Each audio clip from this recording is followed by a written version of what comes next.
Hey everyone, my name is Dave Nixon and welcome to the Peak and Flow podcast. Today I'm going to talk about your role in anxiety, our role in anxiety, our own personal role in anxiety. And there's so much power to this.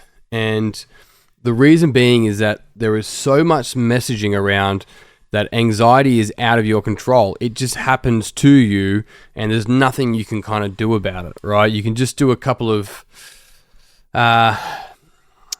hints and tips and tricks to relieve the symptoms of anxiety. Now, I'll caveat this with saying that I'm fully aware that each person's experience of this will be different, right? They have their own version. It's not about going, don't do this and you need to do this, as, you know, unclear as that may sound. What this is about is pointing to going, how am I creating this? What role am I playing in my own anxious experience? That's the power, and that's where the power lays. Because I can't control what happens outside of me. There's this trigger, so I avoid the triggers. No, what's the trigger on behalf of? Why is that the response? Right? So let's get into it. So anxiousness is absolutely felt in the body, for sure. There's this sort of thinking, this self-rumination, this thinking about thinking, this overthinking, and then it's a sick feeling commonly in the body. For a lot of people, this can be crippling, it can be overwhelming. There's a whole range of words that we can use for anxiousness or anxiety, right? One of the challenges, and in today's society that sort of perpetrates this as well, is that we absolutely objectify anxiety. Even within the language that we're using, in our language, it can sound something like anxiety, it just takes over. Like, I can't do anything. It just takes over me. It's crippling. It's all these things. And these are actually, with all good intentions, they're still quite under-responsible. I'm not saying that the person isn't experiencing exactly what they're saying. I believe they are. And I'm not saying that this will fix any form of anxiety either. That's not what this is saying whatsoever. What it's saying is that when we objectify something, when we turn something that we have an influence on into something that's just, we have no influence whatsoever, we fundamentally take it out of our power and we are just at will to whenever the trigger occurs and we get anxious.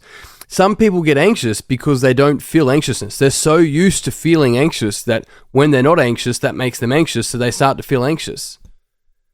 What's the mental strategy that we are running that plays a role in this? I've seen countless times throughout the years, somebody would get anxious and they go, I go exercise whenever I'm anxious. Well, that's actually probably the correct language. Whenever I feel anxious or I get anxious or anxiety or whatever the case might be. Now, how this works, right? Moving our body is going to be absolutely fundamental to a healthy mind, for sure. What it doesn't do, it doesn't teach you how to understand the structures of your mind, how you structure your thinking, how the thoughts and your feelings about your thoughts and your thoughts about those feelings about the thoughts play a role in how you're making meaning about the current moment, right? And so our ability, yes, to move and to do that with our body and get the most out of our body and get moving is so crucial, but it's absolutely understanding the structures of our own mind and how we make meaning, neither good nor bad, right? Positive nor negative, how we make meaning that will fundamentally lead us to long-term shift and change on our views of anxiousness. But first, this is what can so commonly happen. People get anxious, so they exercise. And they flog themselves, right? They train so hard that they basically push themselves into this fight or flight space. Now, when they're in this fight or flight space, it's their nervous system, whether you're being chased or whether you're just going for a run, the body doesn't know too much difference. There is a little bit of difference, but you're in this fight or flight space. You're not in your head. Because you're running from a threat, almost figuratively, right? Almost literally, you're running from a threat. And so when we can exercise on behalf of what we can do with our body rather than exercising to get away from something, that's when our life can change. That's when you can see the same behavior but with a different intent. So fundamentally different, right? The same behavior, but a different intent. People are not just objects to observe. We are also subjects to interpret.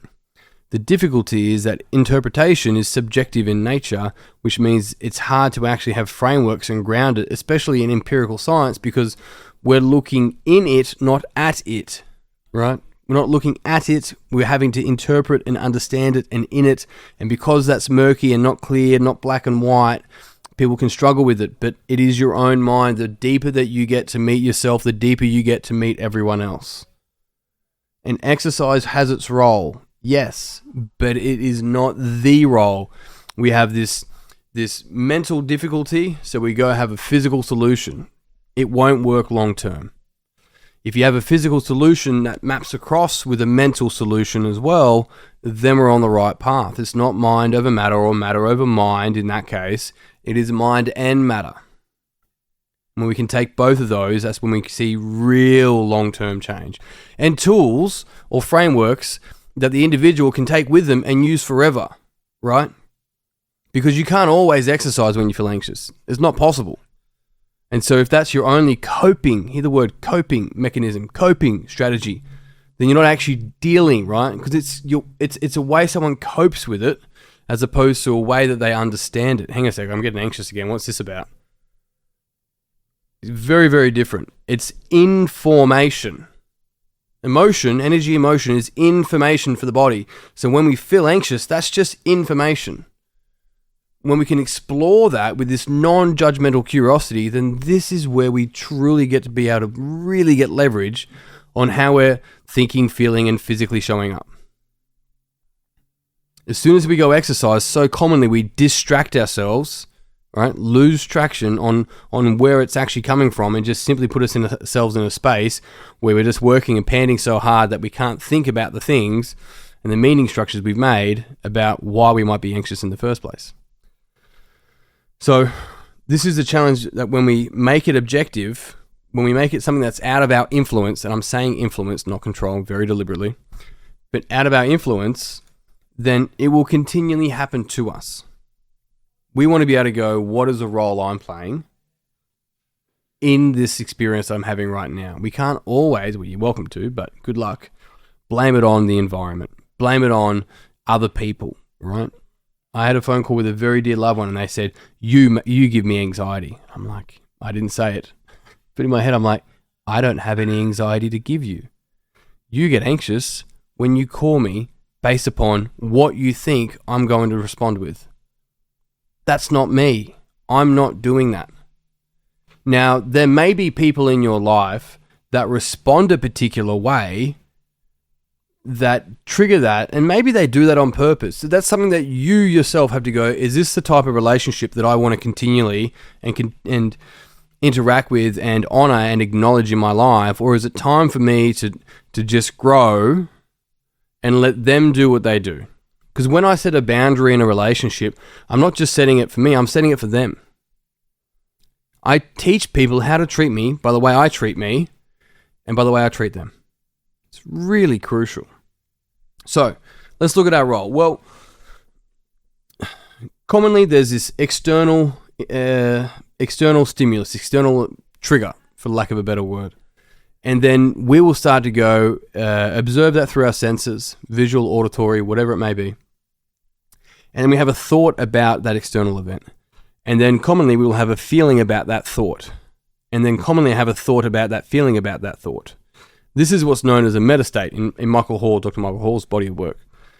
Now, the power of metastating is that it's actually leading to what's called a higher frame or a belief, right? That's kind of running that. So commonly, as a person thought, feeling, they end up getting to this high frame belief that's running how they're physically showing up in that moment or going to react to that moment, which actually has nothing to do with that moment anymore. It's to do with their thinking and feeling about that moment, right? But a lot of us are not aware of this. We just go, that trigger happens, and then I'm out of control, so I need to control the environment, right? Because I'm out of control. I don't know how to control my reaction to this moment, but I know how to control the environment, so I just won't go into it because I don't know how to control myself, so I control the things outside of me. When it's actually learning to understand myself, fuck, why am I responding like this?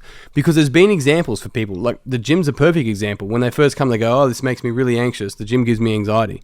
And then all of a sudden, 6-9 months later, they're like, oh, fuck me. The gym's run out of anxiety. That's crazy. It didn't run out of anxiety. You changed the meaning to it. You felt more comfortable to it.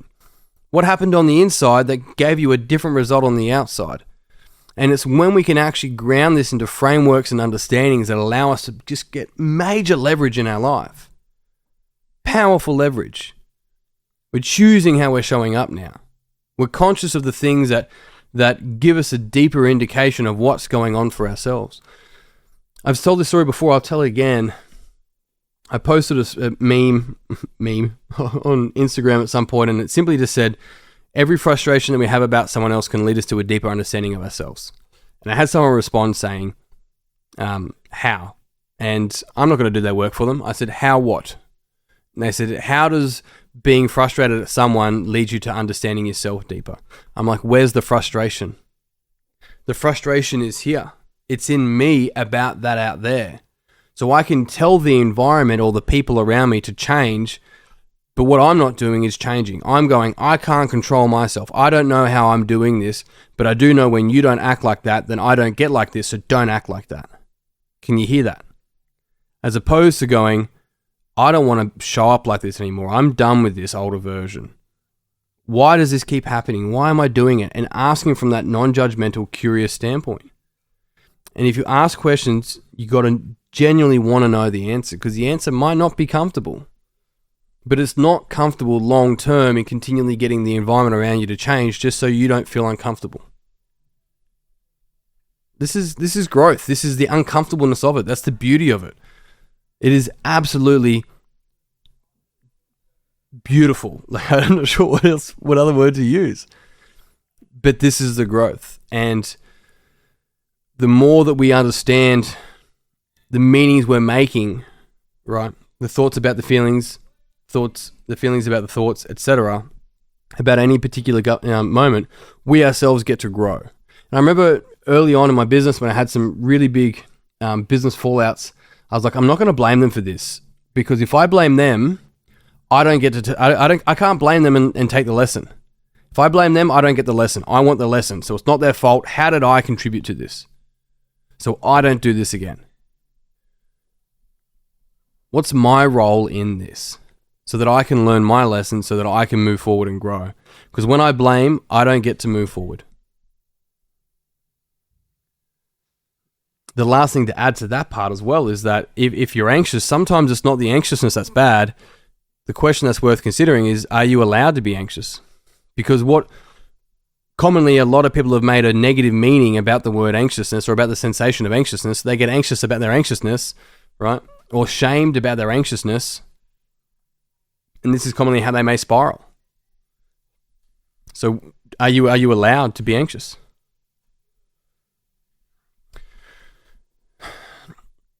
Recently, in one of the last sessions I did with one of my clients, and they've been to a couple of our retreats, actually our level 1 and level 2, and they said they finally have the frameworks to be able to understand themselves, that they've got actual tools to be able to move forward, both mind and body, right? It's that kind of leverage that's a return on investment. And I don't say just financial investment, time. I mean investment of time and attention and everything. You have access to all these guys. You can change your life. All the information's out there, not just here. I don't even care if it's here. It doesn't bother me if you come to a retreat or not. But this information out there, and it's not just anxiousness either. It's all of it. All of the frustrations, all of the friction that you're experiencing, it's happening on the inside as much as it is happening on the outside. The difficulty is, what are the frameworks that don't allow me to leverage this so I can really make change in my life long term and continue to show up and grow up so that I can be who I am today, not hold on to a younger version of me that was probably a little bit more scared and a little bit more fearful, that's stopping this current version of me of really living my life. I'm going to leave you with that. Team, thank you very much for tuning in. If you found this podcast beneficial, it would mean the world to me. If you'd pass it on to someone else that you think would also find it beneficial. If you haven't already, you can grab a copy of my book, Minding Yourself, at our website or anywhere online that sells books. If you have any questions around the trainings, the retreats, all the notes, all the links are in the show notes. Reach out. Otherwise, that's me done. I'm out. Until next time, peace and pizza. I'll see you soon.